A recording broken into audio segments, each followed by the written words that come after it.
Graduation time comes. The man waits for graduation, nothing. Now, he tells me one thing. You either pay all the tuition that I've paid at the university, or you bring my degree. That's how hard it. Now, because of that, the relationship between me and him and the family it took a toll on it, and then I had to leave home and I had to first look for the degree. Because before I bring the degree home, I cannot do what? I cannot come home.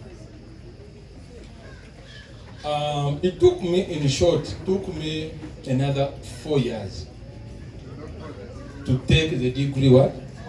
Home. Eventually, I took the degree home.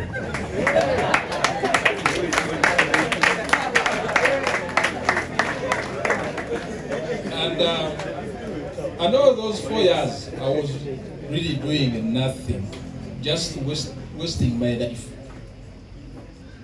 I could not go home. I just slept wherever I would get a chance.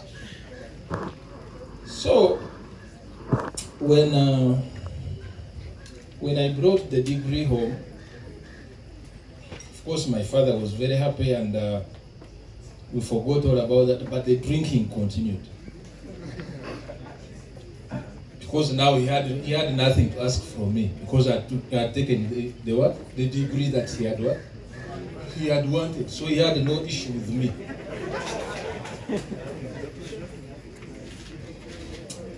So I kept into that circus until one time I met that gentleman.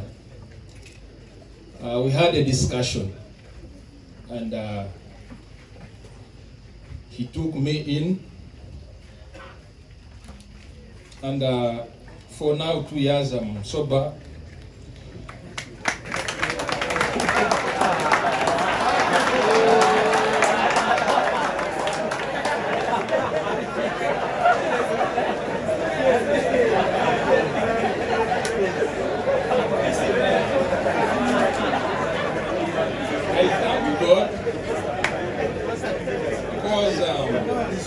As a lawyer, I could not keep jobs because no one is going to take you in the drinking. I would move into an advocate, another. But when you learn about God and His goodness and the mercy, He changes things around. He has turned around my life. I now work with a law advocate, and I thank God, and I will keep on with Him. And that is all. Wow!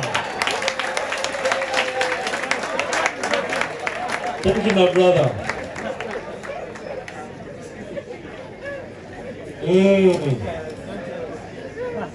You know, these things are so real, by the way, guys. We've had different stories, right? Yeah? And I know questions are also going to be many. Yeah? But I'm thankful to God for these men and women that can come here and tell you, someone said rubbish, eh? There are a lot of rubbish, eh? That they did. Eh? These are things that the world is not proud of. Can I tell you something? Many people out there are struggling, but they cannot come up to speak. But I'll also say something. People that have walked this journey and go and keep quiet, you easily fall. Some of us who have stood for some time, the Bible is clear, they overcome by the word of their testimony and the blood of the Lamb. Okay? But thank you guys for sharing your stories, and I believe we're not just talking to you to tell you how bad you were. I believe someone is picking up something, right? Okay. Can we have the questions now?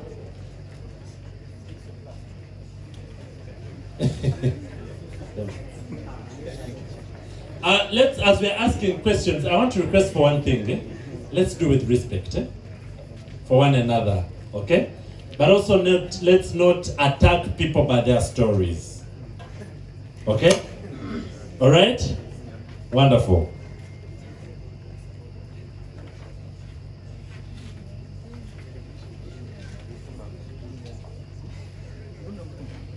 So much for the wonderful stories shared. It's really so much a pleasure that we can at least listen from people who have gone through certain situations that we can actually mold our minds. My name is Mwangzi Daniel. I'm a second year student at School of Education. I happen to be the GRC for the School of Education. So I just have a simple question. Someone mentioned, I've forgotten his name, sorry about that. But yeah, he talked about replacing what you're having with something that is supreme, all right? That maybe if you're going through an addiction, and I know most of the university students, what they go through, by the way, in case you get any other chance of this, they will talk about sexuality, because most of them may not, okay, they may suffer with drugs, but then sexuality is so much. But then, replacing something with what is supreme, I think I agreed with that. Then I then asked myself, how come that some pastors who are actually known of knowing the word, and they have replaced God in their lives, that can minister out the word, can literally go back and some of them are addicted to sleeping up with their own people in churches, and they still do that thing all the time. So I'm wondering, if I replace something, is there a certain degree of addiction that cannot be overcome, or something like that? Thank you. I think we can be answering a question at a time, right? Yes. Let me answer you, my brother. You see, I mentioned something when we were beginning. Addiction does not fear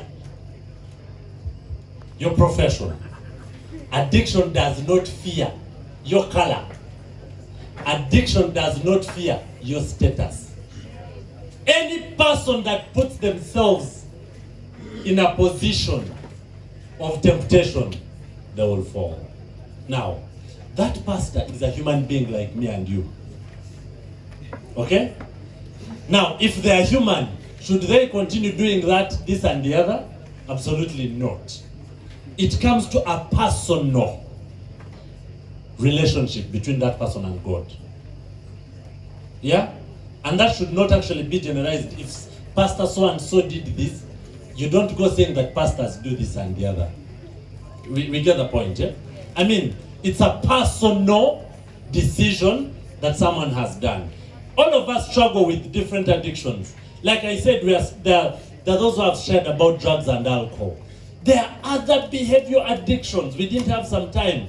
People would have also shared their experience with sex, with pornography, with masturbation. And this is the one thing that is killing very many young people. I am in schools. Masturbation and pornography have killed so very many young people. And I want to say this. I want to go deep into it because of time, because it came in another question. Masturbation in men, let me start with men, leads to impotence. The reason why you find that everywhere you go, they are advertising manhood improvement. Every building you go to downtown, even here at campus, the other day I was passing through and I saw on the electric pole, someone had written, Msimanyi enlargement, what? Those things. You've seen that nonsense. Do you know where it is coming from? Pornography and masturbation. And men cannot live to what they're supposed to be doing. Why? Because things got messed up there. I won't go so deep into that. But masturbation it lowers your self-esteem as a person. It shatters your self-image. You're someone who was always sharp. Like I was in high school and I was talking to students. Someone who was always sharp all the time. You start being timid. This is something that you do and you do it alone. But it's its consequences are bigger than what we think. Let me go to another question. I don't spend a lot of time on this. Yes, my brother. Well, thank you so much. Good evening, comrades, I must say. I plead that you allow me commend the ladies and gentlemen that took it upon themselves to come and share their stories here. It really takes guts. And yeah, I'm told, set a thief to catch a thief. The best stories to get ourselves out of addiction, or to get out, to prevent ourselves from getting into that, is listening to the stories of the kind. So I must really commend the team behind this, and yes, much kudos. Thank you. Well, with all due respect, I am Peter Clever Chaja, and I'm pursuing Bachelor's of Commerce. I'm a resident of Nkrumah. I must be very grateful that it is in our yard that we are hosting this. So this is it. With all due respect, I have watched people in my circle drink. I will get myself, dwelling about alcohol. I'll not speak about other addictions. I'll talk of alcohol. I've seen people drink, but not addicted. Well, yes, I've seen a few friends here, they actually drink, but are not addicted. And the gospel here has been, do not test. Then that aside, I want to know what exactly is with what is happening in our generation, because drinking hasn't come up yesterday, and neither did it come up the other day, but drinking has been on ever since the times of Jesus, right? Well, the people who have clapped, I don't know what. But yes, drinking has been on, alcohol has been on ever since the time of Jesus. As a matter of fact, that is what was served on the Last Supper. So I don't really know how exactly we are supposed to, to tackle that. I see my elder man's ears doubting. But yes, alcohol has been on ever since then. What is it with our generation that it is really devastating us and pulling us so much down? I have attended very many symposia about drug abuse and so on, but then I don't know why exactly is it so devastating when it comes to our generation. Thank you so much. Thank you, sir. Peter Clever. Mr. Peter Clever. Right? So, I wanted to answer this question because I grew up as my first friends being like some of your fathers. That at 13, I would go to the bars and drink with the fathers and then go home and sleep. And I noticed patterns in that process. Because even me, once I started being allowed to drink, I could see these patterns. By the way, the Bible never actually condemns alcohol.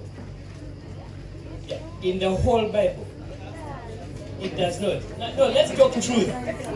All right? You want truth, isn't it? What the Bible tells you is the result of alcohol. All right? It tells you it is not for kings or lemuel to drink alcohol, lest you forget your roles. Meaning, if you consider yourself a king or a queen, and you have responsibilities, if you drink, you forget those responsibilities. And it's every time something happens that someone remembers in the morning, oh, I missed this thing. You're less efficient. I'll give you an example. If you have someone who's going to do surgery on you, to calm their nerves, would you allow them first take like a shot to cut that commando artery? If someone is going to fly your plane, would you allow them just for their nerves to, go to the bar, first drink, it's easy, then put in that tin box and we go to Australia? Then why is it that you think that it's necessary for even the smaller things? I have seen people who started with 1 cup beer, and they call them functional alcoholics. And yet, they forget that, okay, at home, we have this box where we put sodas, yeah? empty soda tins. After 2 weeks, you find that you need to get another box because that whole box has been filled. And it hurts me sometimes because I'm like, that's 2,000 times the 20 boxes. 20 times 2,000 is what? 200? 40. Yeah, 40K. In 40K, a tree is 700 shillings. Meaning, if you have 70K, you have 100 trees. A beer is now 3,500, almost 5,000 shillings. So you're spending, let's say, 10 trees every time you go and drink that expensive urine. You understand? So for you who has said you're a king, and saying that it's not costing me anything, no, you're functioning, you're talking, you're walking. But it's costing you your future, knowing that I could have used that money today and compounded it over time, and that in 5 years, what you could have had from that one beer that cost you nothing today has cost you so many more mansions in the future. And that one I got by seeing parents who at the age of, their kids at the age of 18, and didn't start saving that 700 shillings or that 3,000 shillings of a beer, and are now looking for the school fees, that if they had chosen and decided to put that beer aside and put that money in a compounding interest account, could have so much more school fees for even their neighbors. So it doesn't hurt you today, but it hurts you definitely. You understand? So that's why, to answer the addiction thing, that addiction of lower thinking of I need that thing now for me, you replace it with the thought, a higher thought of my 5-year plan. A plot of land in Kampala nowadays, if you go to Gayaza, is like 12 million shillings. Who knew that? Meaning at the end of your campus, if you save 3,000 shillings every day, you have a plot of land before you start working. After 3 years of actually earning a salary, you have 3. After 10 years, that lady is just managing your property. She doesn't have to work. She has to sit in your home and raise your kids. You understand? And then the choice is yours. That's why the Bible doesn't condemn you. It says that if you choose for that to be your nature, then that is what you have chosen. But you have free will to do anything you want. Isn't it? All right. Thank you so much. Please give them a round of applause.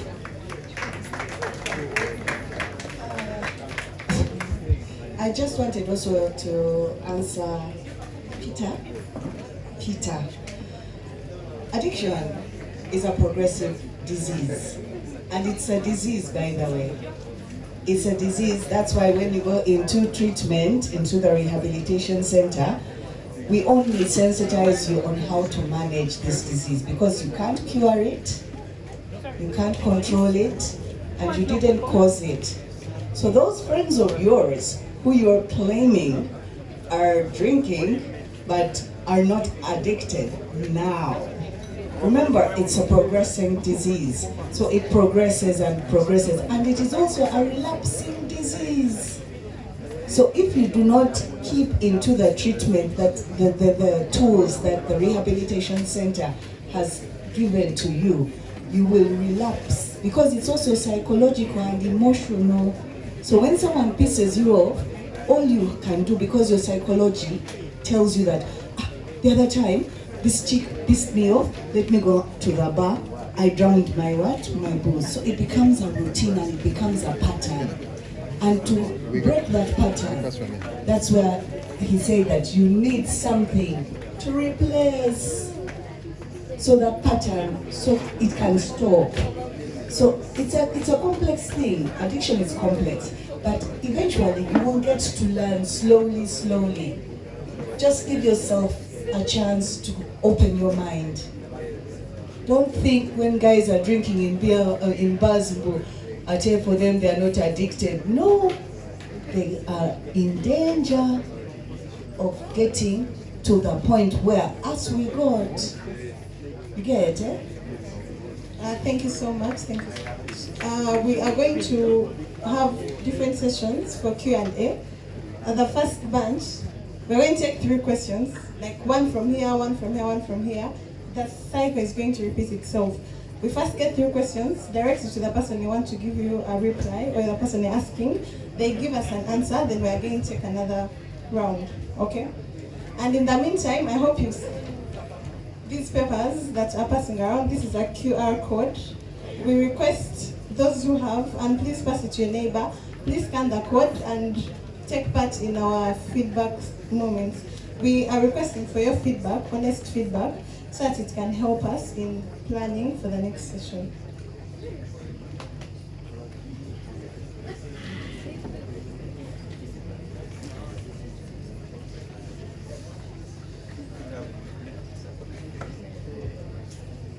Okay, another thing, because of the time, we are not going to take like all the questions, but we can reply to all the questions. This is how it's going to happen. Some of us are going to write the questions, and then we can collect the questions, and then we read them to our guests, and they give us feedback. We are going to pass on the papers. We're going to share the papers with those who want, those who have a question. And before we resume, please join me and we welcome our Vice President, who is amidst us. Thank you so much for coming, Her Excellency Kadondi Gracious. This is, for those who don't know her, she can choose to say hi to us in a second.